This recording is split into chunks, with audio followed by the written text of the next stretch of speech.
Okay. Excellent. Thank you, Patrizia, for your introduction and the technical notes that will guide us through this conversation today with Mr. Vitoon Panyakul, current director of EarthNet Foundation and one of the founders of GreenNet. But Vitoon, allow me a couple of minutes for a very brief introduction. The Sure. first, thank you. The first thanks goes to the organizers of this wonderful event, Rivestiti 2020.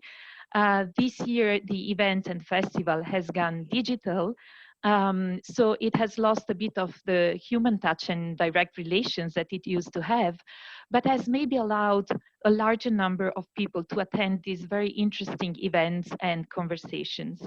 So thank you very much again. Um, you might be wondering why Altromercato, that is the fair trade organization I'm representing here today as the coordinator of the ethical committee, is having a conversation with Mr. Vitoon. Basically, it's because Altromercato has been in the fair trade world since many decades, and this has allowed Altromercato, which is an organization made of 94 members, cooperatives and associations based throughout Italy, managing more than 220 fair trade shops, to establish and manage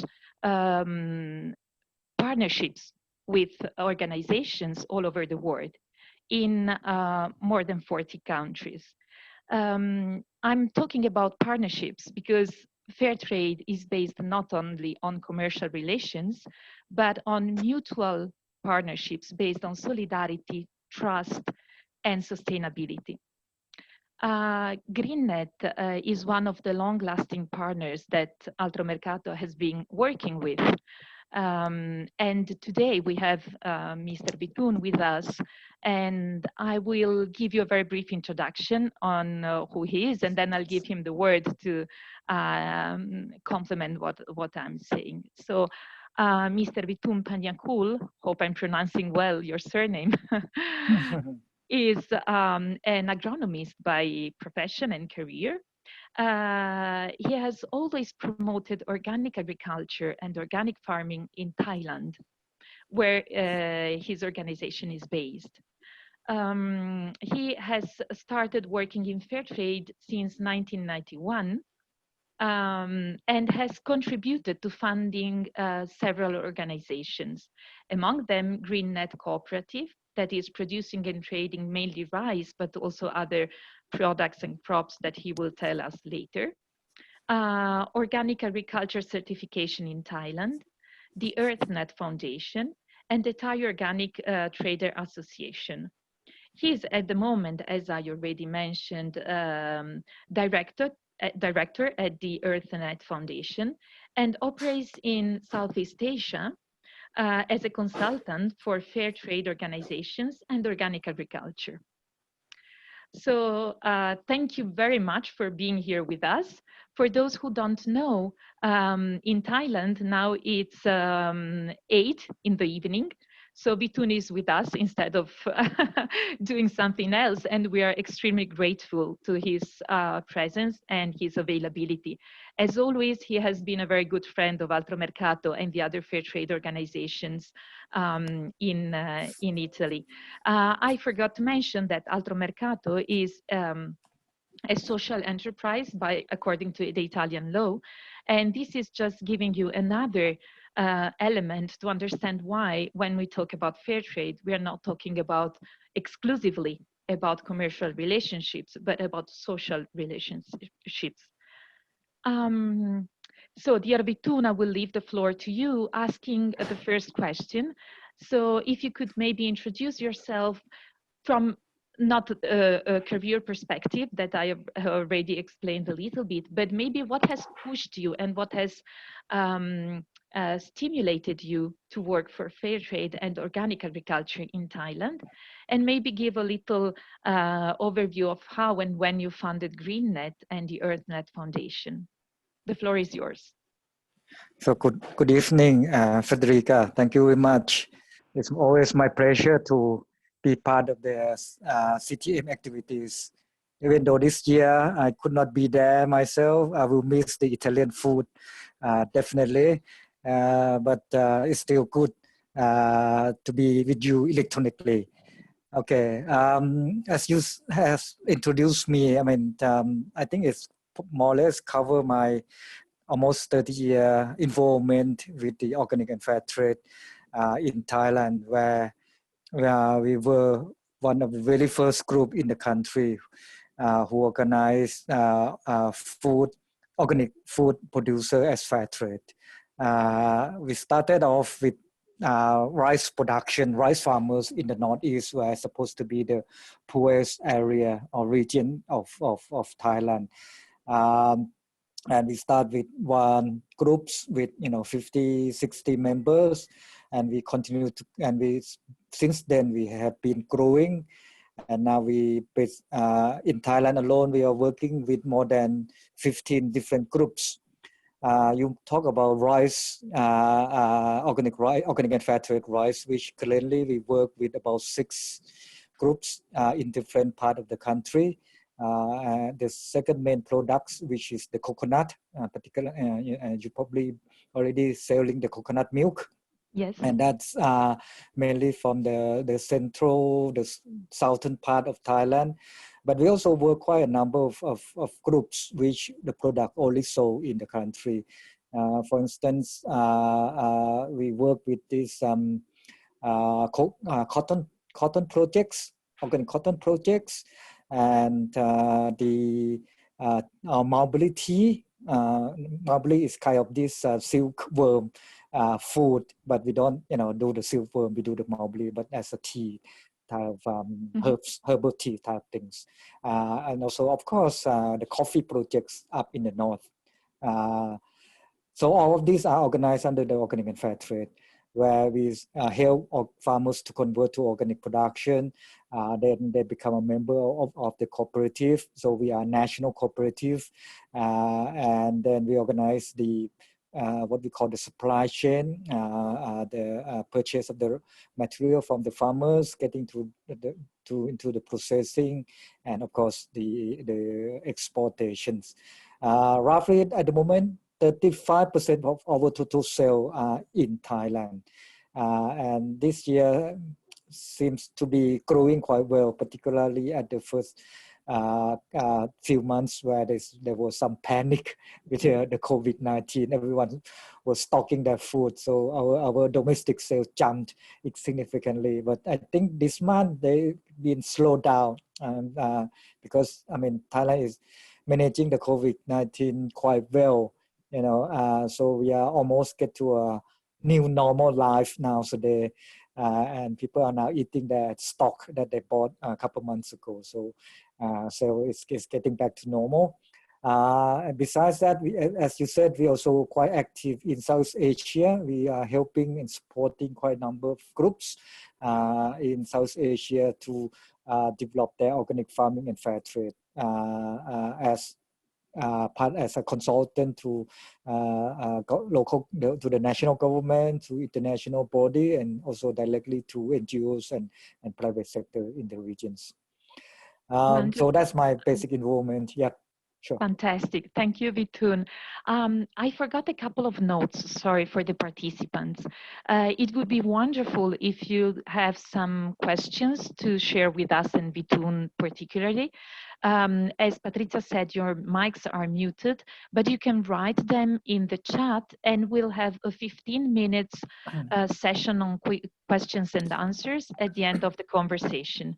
The other note is that I'll be quite strict with timing. We don't have much, unfortunately, and I will use Vitoon a very modern way to invite you to go close to the end of your conversation, which is sure. this one. Okay, I can see or this one if you really go late. Almost over. Yes, exactly, sure. exactly. So you have already touched upon one of the points, so the COVID crisis.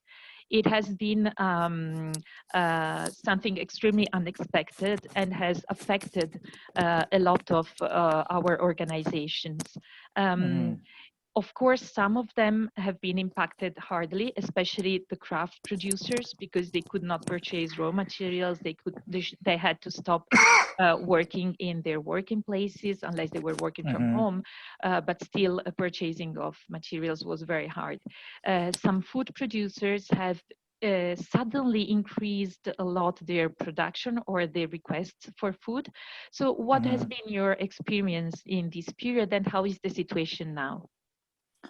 Well, for us, it's quite interesting because the COVID started here in late January, early February, where for Thailand, it's getting to what we call the dry seasons. So it's actually the resting time for the farmers and the field. In fact, since January, the rain just started a few weeks ago. So at that time, there was no field activities, no activity in the field.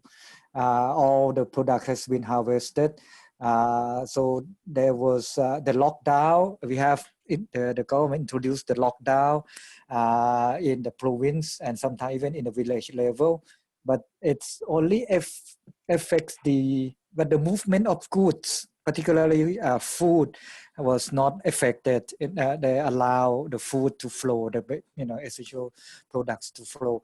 Although it's maybe difficult to purchase, let's say, shirt and shoes and things like that, or having haircuts, but it was not that essential for life. So in fact, the lockdown was not really affect our farmer that much, but the food processing was quite critical because we still need to have quite a high number of workers in a small, well, not so small, but in the factory where, of course, in the COVID situation, you're supposed to have a distant, a space, a much larger space between individuals, which we have to reorganize it, but it was possible to organize it in such a way that our food processing and packing was not interrupted during the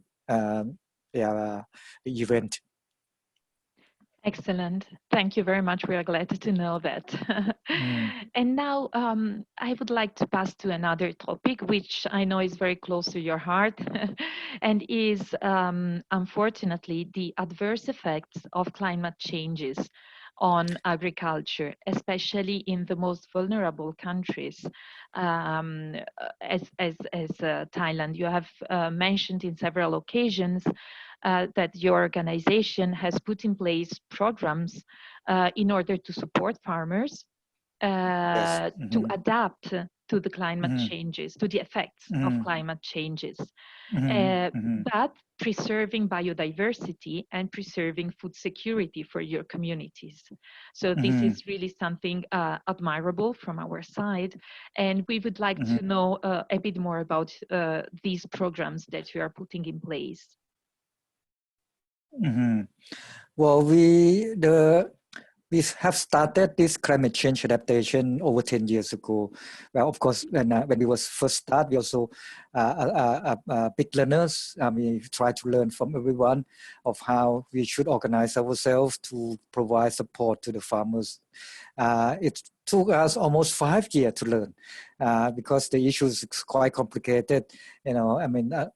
In fact, most of the literature at that time was not even in Thai language. You have to actually read the English text, and the English text also not easy for common people to understand. It's very scientific, so I need to get some of my scientific friends to explain what that means. Even it's some word that you can understand, but you don't really understand its implication. But anyway, okay, after learning all these things, we start to organize the learning for the farmers to share the knowledge to the farmer, which means we have to translate a very sophisticated scientific text into something farmer can understand. And that also takes us a while to learn that tools, to develop that tools. And the more difficult is to provide farmers with information and option of what they can adapt. I mean, most people think, still believe, I think it's still majority of the people still believe that climate change adaptation requires some single things. You do one things and then you'll be climate proof. And we try to explain, and everyone asks what they want to do, what they need to do, and we have to keep explaining to them that it's not possible, because no one really know for sure how the climate will shift, and the climate change climate variation or weather variation happen every year. In the last 2 years, we have quite a bad drought. Early 3 years ago, we have quite a big flood, and we are expecting a big flood next year. So that you cannot do just one thing and you'll be okay with the climate change. There is a series of things activities and changes you need to adopt. Okay, so that's the first thing that we need to talk to the farmer. There's no single what we call bulletproof or climate-proof activities. You need to do a few other things.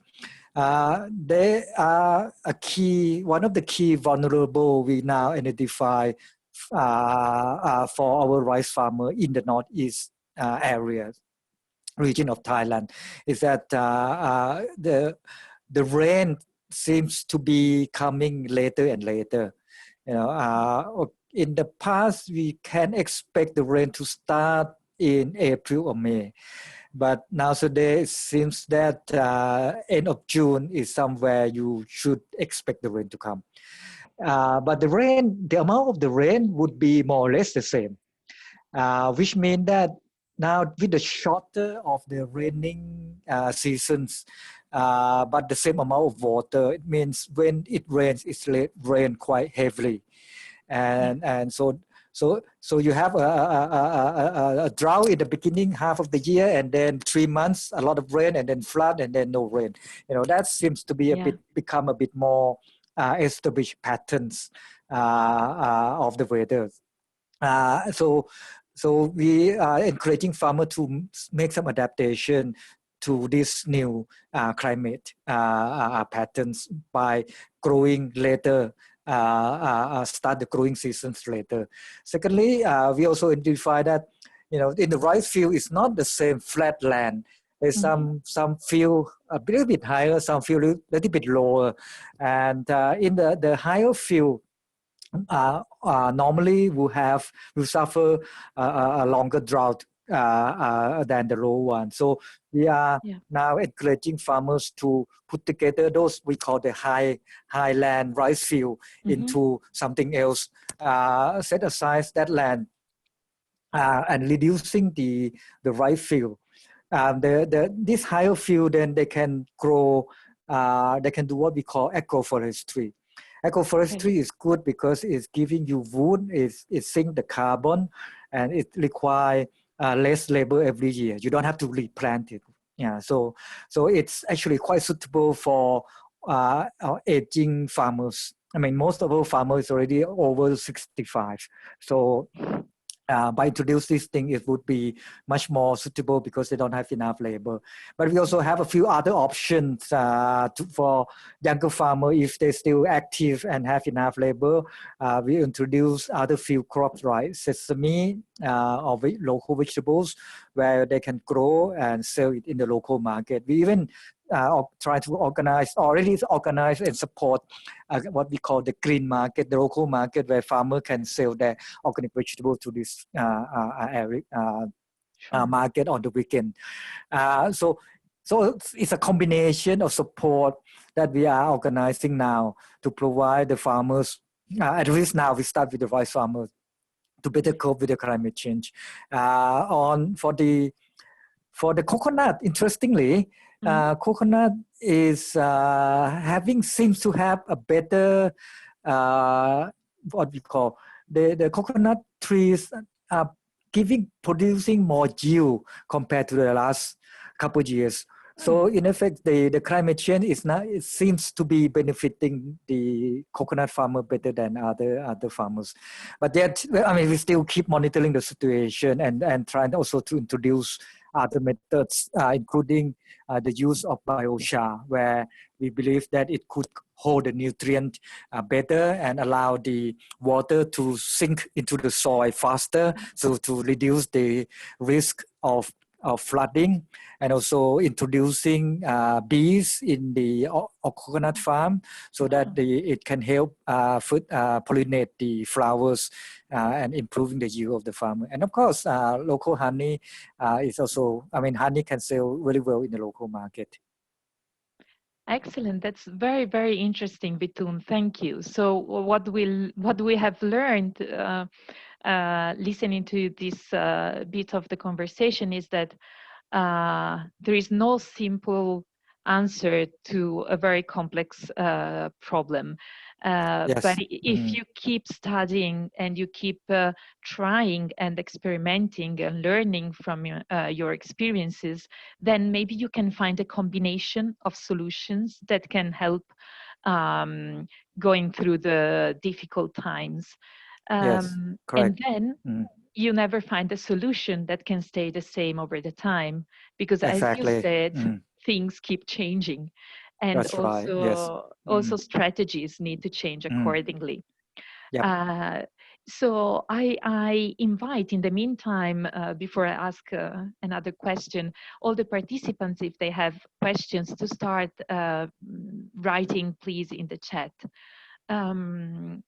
I was wondering, Vitoon, as you mentioned, your farmers are actually getting older and older, and young farmers or young people seem not to be very attracted by the farmer. So do you think that maybe combining some digital technologies and some technological innovation to agriculture can help retain young people in the countryside and keep investing in agriculture? Sure. I think there is always a combination of things. You know, different people have different orientations. In the using this internet, I mean, the e-learning and things like that could help. But 2 days ago, in fact, I was in the village talking to a group of farmers, rice farmers, and there I met 2 ladies. One lady, she just came back because of the COVID. She was working in Bangkok with her husband with a business. The business is to do with the tourism. And of course, with the COVID, all the tourism just, been canceled. So she got no choice but to move back. But she said she was planning to move back anyway because of her parents is getting old, but it was, she keep postponing until now. There's there's a good excuse for her to go back quite permanently. So when I talked to her, it was quite interesting. So I introduced her. I mean, we already have a program in GreenNet called the Young GreenNet. I'm a founder of the GreenNet Coop. That's 30 years ago, and of course we will now to start looking for younger generation to move into farming. It was quite difficult for us to convince, but if they are in, like this lady who already back in, then we will try to provide more support so that for her, make it easier for her to remain in the countryside, in the farm, and hopefully, and also train her so that she also become the leader of the groups, or at least the assistant to the leader of the group for the time being, at least in the next 5 years before she take over the leadership later on if she can.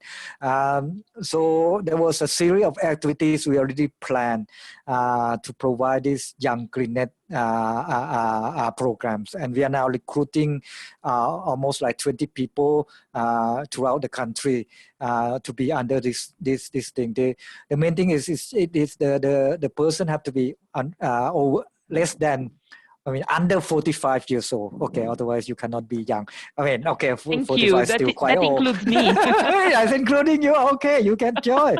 And yeah, and we give extra support technically through direct face-to-face trainings and even financial support so that they can develop their own skill and techniques and learnings. And it's not just the training alone, but also what we call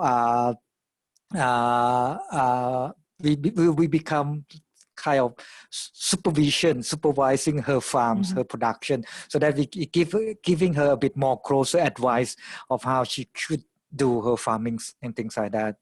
Yeah, that something we just started last year, and this year I think it seems like we could really expand the numbers quite well. Wonderful, wonderful. That sounds excellent. So for the moment, there's no question popping up. So Vitoon, either this means that we are very boring or we are very efficient in giving our information. I hope the second one is the. But I'm also curious to know whether you got support from the local institutions.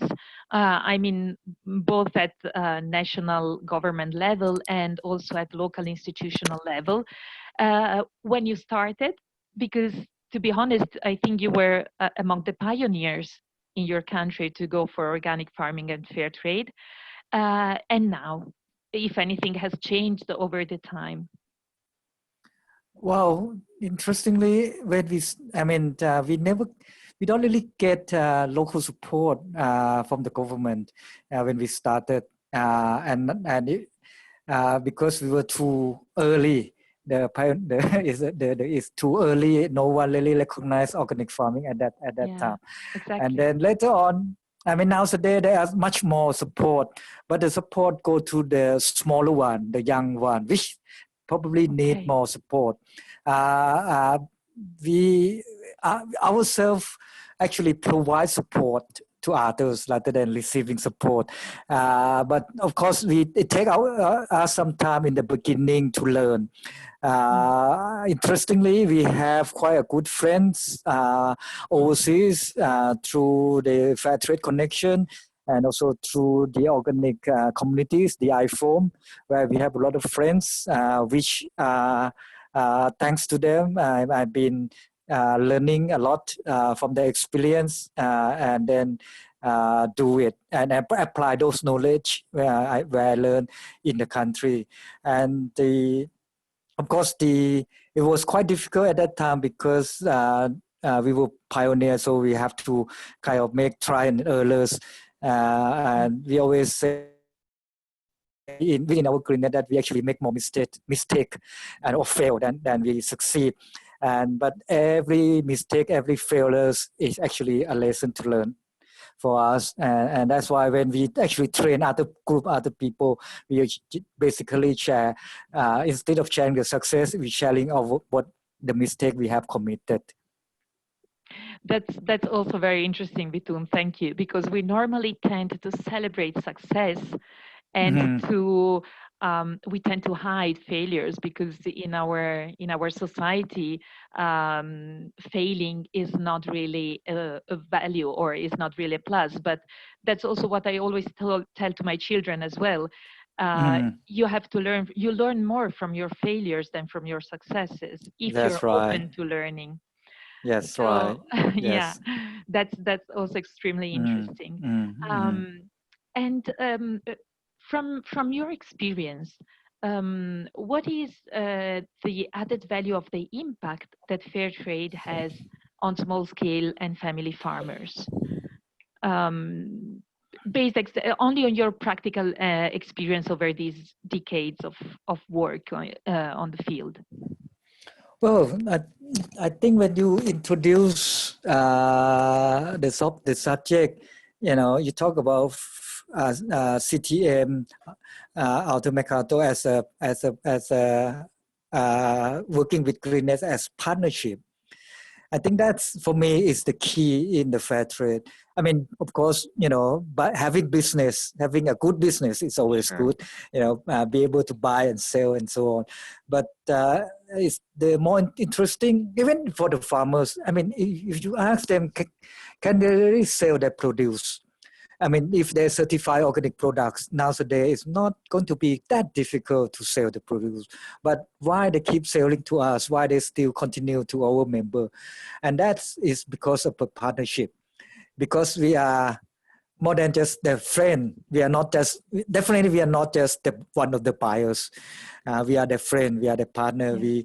A lot of the farmers, I know them for over 30 years, where their children were still young, and some of these young GreenNet, okay, I forgot to tell you, most of the young GreenNet project program, we actually recruited the children, that when I start working with their parents, there was children running around, some of them running around naked.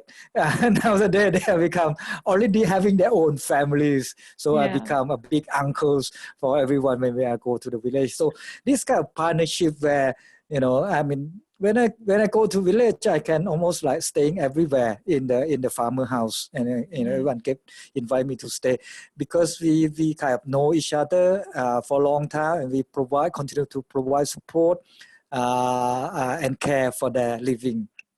So it's not just buying, getting them to go organic and so on. But the latest one we were looking at, and it creates some interesting also with farmers.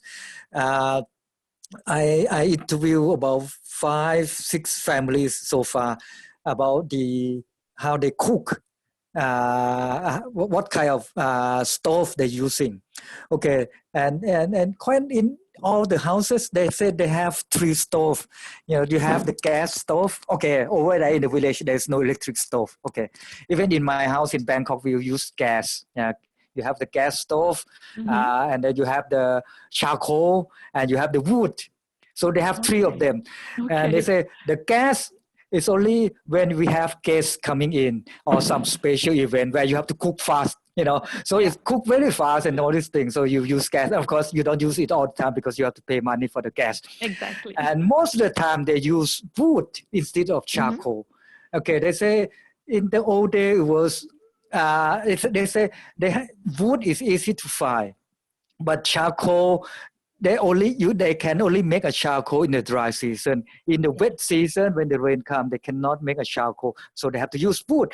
And so when we start talking about this thing, and we start to tell them that, when you use wood, and mostly poor quality wood, first, the woman who actually cooking it, she is breathing in all those small particles which could create a lung cancer, for the ladies. If you particularly if you cook it in the closed, poor ventilation kitchen. If you in the open field, that's no problem. It also create what you call the gray air. Bangkok, last year we have suffered quite a bad air pollution, and it's mainly come from the burning of wood.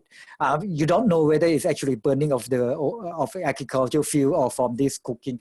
But when we start talking about this thing, the lady was getting quite interesting, and so the one of the first issue was, okay, I was telling you about this rice field where the upland field we should convert to something, to grow something which is not rice. So the discussion then go to, okay, we should start growing trees that are good to make charcoal. And they start to tell me which wood is good. Okay, they give me a few local names which I don't know. But I say, okay, good. Now you got the idea. Okay, then this we will start looking for this seedling of this wood, and then this year we start to grow this, and then we can introduce the charcoal making things at the end of the year. So these are all internet connected, and so. it's not about organic farming, it's not about buying and selling. It's just the friendship, the partnership that we hope to Wonderful. provide support to improve the livelihood of our friends. For sure. I think there's nothing else to add on this. It's fantastic. One last question for these few minutes that are left for our conversation. I know you always have plenty of ideas and plans, and so the question is, what's next for you, for EarthNet and from GreenNet? What next for me? Well, I think the COVID giving me, I mean, once the hit, everyone was locked down. I was staying in my house for almost 3 months. And that's one of the good things. I mean, I thought I would have more time to think and to write and things like that. Yeah. But no, I was spending more time with my parents. My father is now 88. So wonderful. and he's and my mom is 82. So we were organizing the house, cleaning the house, repairing the house, and things like that. So I was quite happy spending the time with them. I thought, well, maybe next year I will make a month off, a COVID month or something like that, so that I can spend a time like this, a good quality time with them. I don't have to go to the office every day. But I start to appreciate a more slow life now compared to before. But I mean, at the same time, this the charcoal business also giving me an interesting new look of that we should not only focus on farming, but we should start to what you call look around in the livelihood of the farmers to see what else is needed. The other one, which is quite interesting, is the garbage issues.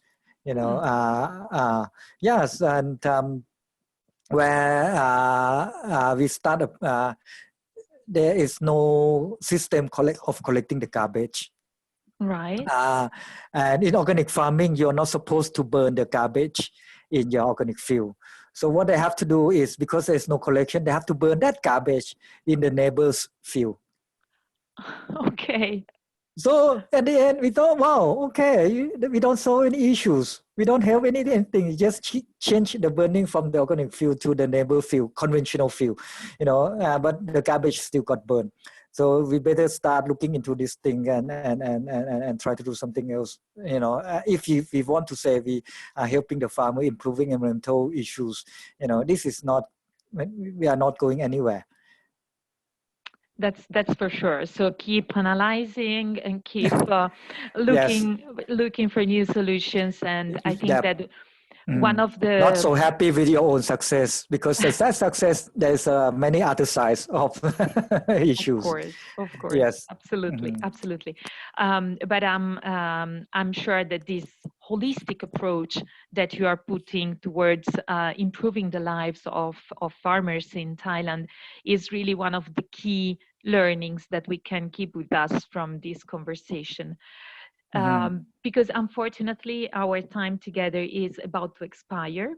So would you like to send a last message to our participants and maybe to our organizations? Well, I wish you all good health. I think it's very important. Yeah. This pandemic is quite interesting. It's come very quick. And almost like caught us unguarded. Italy was one of the quite a bad hit, I understand, and so I feel sorry for the lost one. But I think it's very important that the one that's still alive, we have to keep on and moving, and we definitely be part of your partner, stand by as your partner. If you think we could be doing anything to support, we are more than happy to do that. Thank you very much, Vitoon. And if you allow me to mention this very little beautiful episode that happened at the beginning of the pandemic in CTM, when and it is a proof of the relationship based on mutual solidarity that fair trade is that we received a box with 100 masks made in Thailand by Vitoon and his colleagues that were destined to CTM Altromercato workers. So that was something that really resonated within our souls and hearts. And we are really, really thankful for what we are learning together, what we are doing together, and what we are achieving together for a better future for all, hopefully. So thanks, Vitoon. It was really wonderful to talk to you today. Thanks to all the participants. Thanks to the organizers of this event, Rivestiti 2020, and to the technical support of Patrizia and to our organizations. I hope you'll have a lovely evening, Vitoon, after this, and Yes, I will. stay safe and stay healthy. Again, thank you very, very much. Bye Thank to you very all. much. Yeah, bye. Ciao. Bye bye, ciao, grazie. Ciao. Bye. Gracias. E Federica? Bye. Ok, quindi chiudo, non abbiamo domande in chat, non c'è nulla. Nulla. Ok. Un commento Sì, grazioso che è stato grazie. interessante. Ok, va bene, verifico solo un attimo che man mano stanno uscendo le persone, così se per caso qualcuno ha una domanda nell'ultimo momento gli diamo possibilità. Anche Perfetto. Vitoon è andato. Sì.